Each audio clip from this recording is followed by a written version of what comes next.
안녕하세요. 저 국립재난안전연구원이라는 곳에서 왔습니다.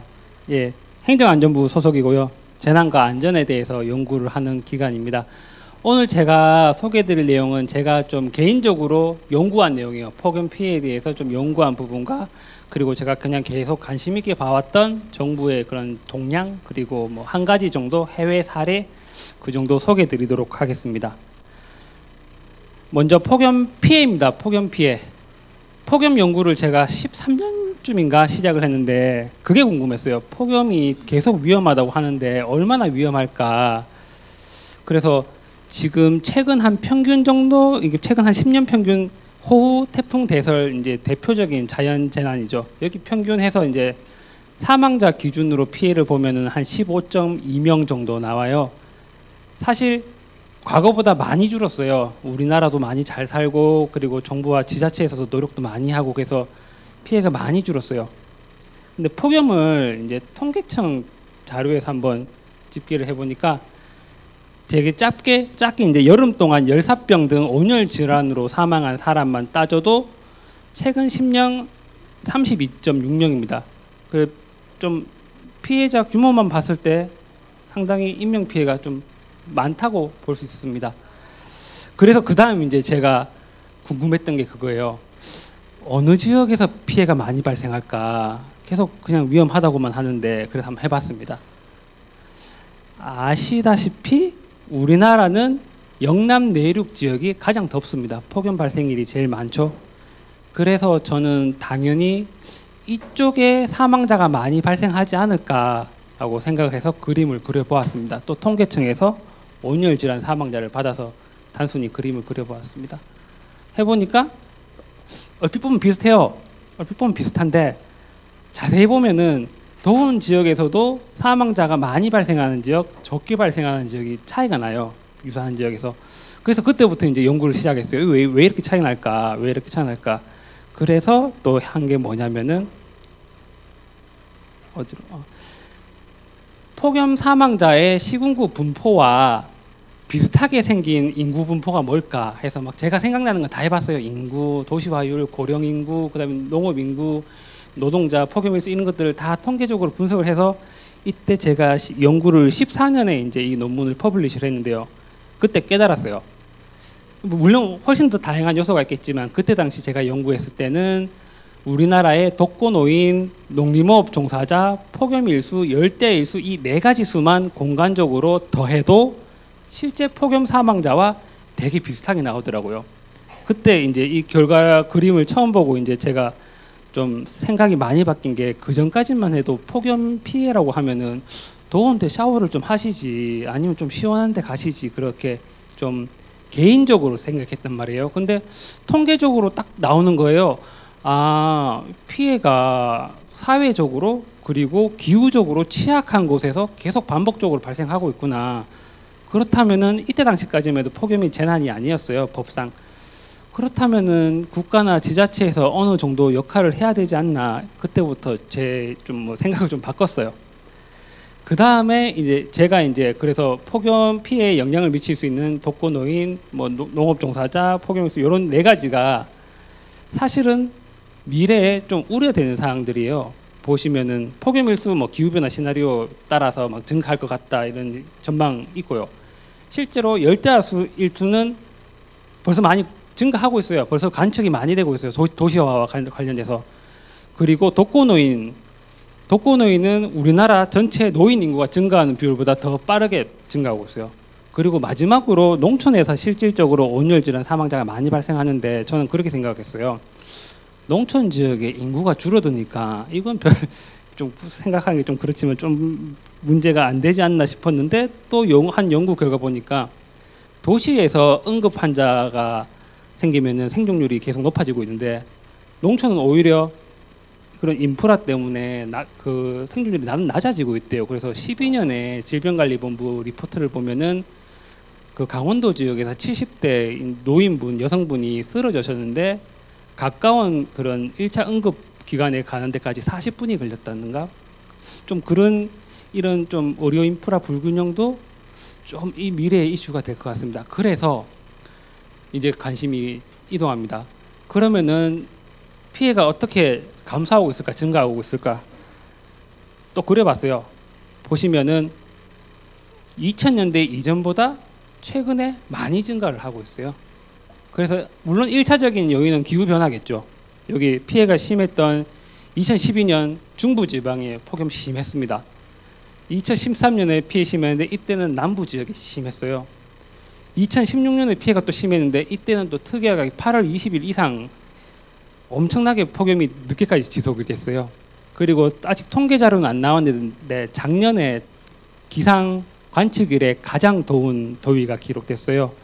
아마 이게 이제 질병관리본부에서 이제 실시간으로 집계를 했을 때 온열 질환 사망자가 48명이었으니까 아마 이게 통계청에서 전수 결과가 나오면 100명 넘었을 거라고 저는 개인적으로 생각합니다. 그래서 일단 기후변화 때문에 이렇게 피해가 증가하고 있고요. 그리고 조금 더 한 단계 더 들어가 보면은 피해가 증가하긴 했는데 대부분이 고령 인구에서 많이 증가를 하고 있어요. 그래서 이 두 가지가 맞물려서 폭염은 앞으로 계속 피해가 증가할 수밖에 없는 구조인 것 같아요. 그래서 우리나라 왜 미래를 볼 때 가까운 일본 보잖아요. 기후도 비슷하고 문화도 어느 정도 비슷하고. 그래서 일본 찾아봤어요. 일본은 90년대보다 최근에 거의 뭐 한 10배 정도 온열질환 사망자가 증가하고 있고요. 그래서 이 사람들이 이제 자기들끼리 어떤 해석을 하냐면은 이 사망자 중에 노인 인구가 대부분이다. 자기들이 진행되고 있는 그런 고령화가 이 피해의 주된 원인 중 하나이다. 이렇게 결론을 짓고 있습니다. 그래서 이게 후생 노동성에서 발표한 건데 이걸 봐도 정말 이게 남의 나라 일이 아닐 수도 있겠구나. 폭염으로 해서 열사병으로 1,600명 상당한 숫자입니다. 예. 그래서 이제 한번 살펴봤고요. 그래서 지금 이제 뭐 빠르게 인명 피해 위주로 봤었는데 사실 폭염은 그 어떤 재난보다 광범위하게 영역에서 피해가 일어납니다. 보시면은 뭐 보건 쪽 그리고 수자원 문제 그리고 작년에 되게 이슈가 됐죠. 전력 문제 이렇게 광범위하게 피해가 발생합니다. 그래서 이런 대책들도 이제 단일 부처가 아니고 범부처적으로 움직이고 있는 것 같아요. 그래서 대책 제가 알고 있는 선에서 간단하게 짧게 소개해 드릴게요. 연역입니다. 2005년에 아마 이게 제 생각에 2004년 유럽 폭염 이후인 것 같아요. 2005년에 처음으로 이제 부처 간에 협동을 하고 지자체에 연계해서 폭염 종합 대책이 수립됩니다. 그리고 매년 하고 있고 매년 조금씩 개선되고 있어요. 그리고 2008년에 기상청에서 하는 왜 태풍주의보, 특보 이런 것처럼 기상특보에 폭염이 들어옵니다.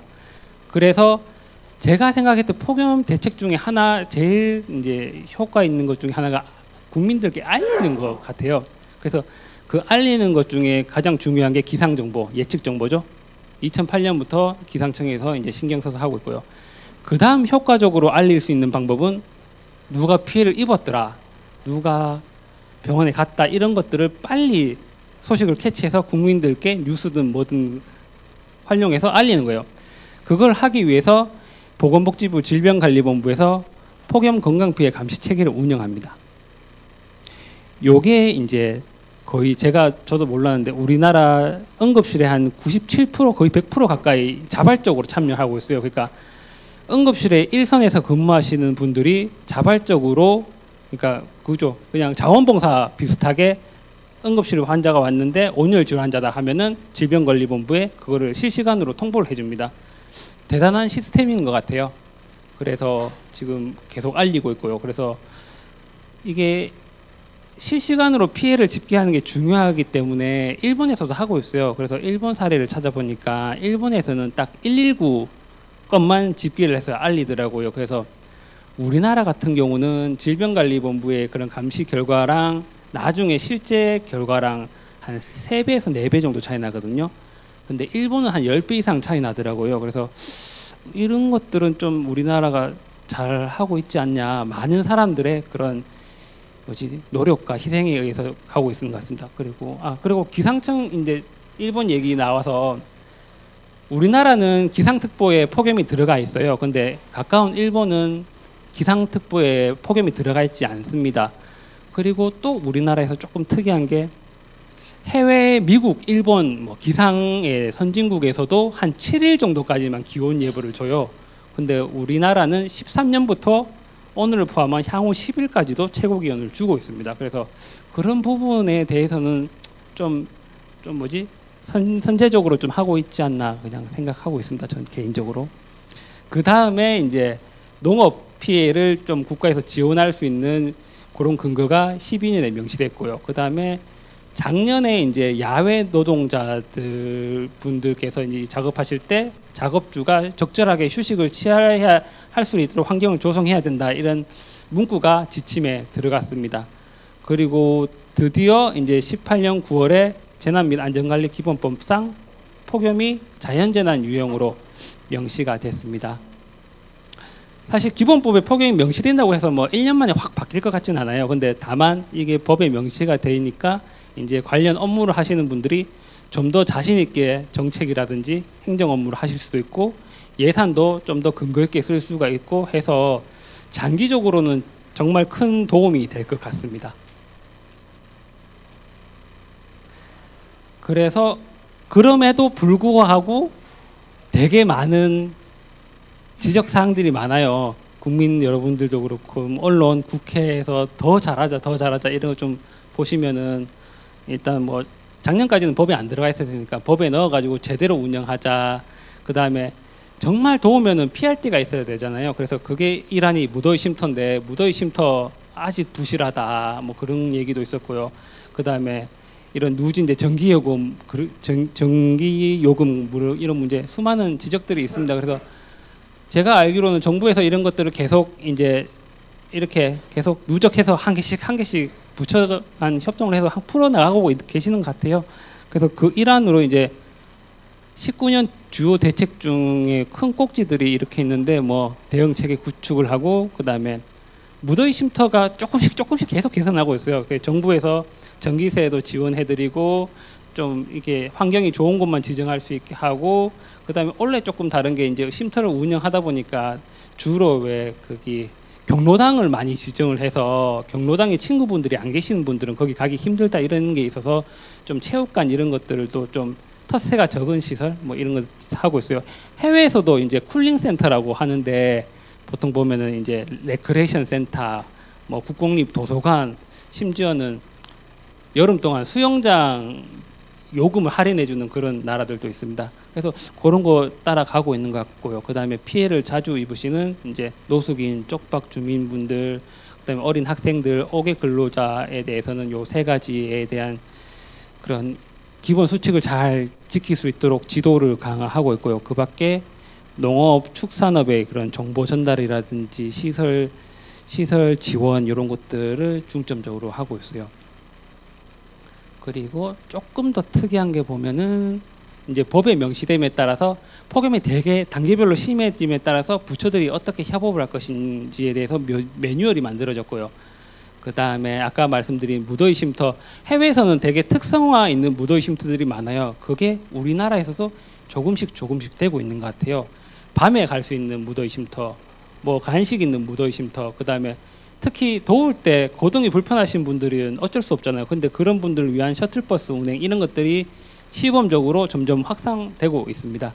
그리고 이제 지금 국민들께서 많이들 좋아하시고 계신다고 알고 있습니다. 그늘막, 횡단보도 이런 것들도 덥기 전에 적시적소에 설치할 수 있도록 이제 예산을 좀 더 시기적절하게 배분하는 그런 것도 노력하고 있는 걸로 알고 있습니다.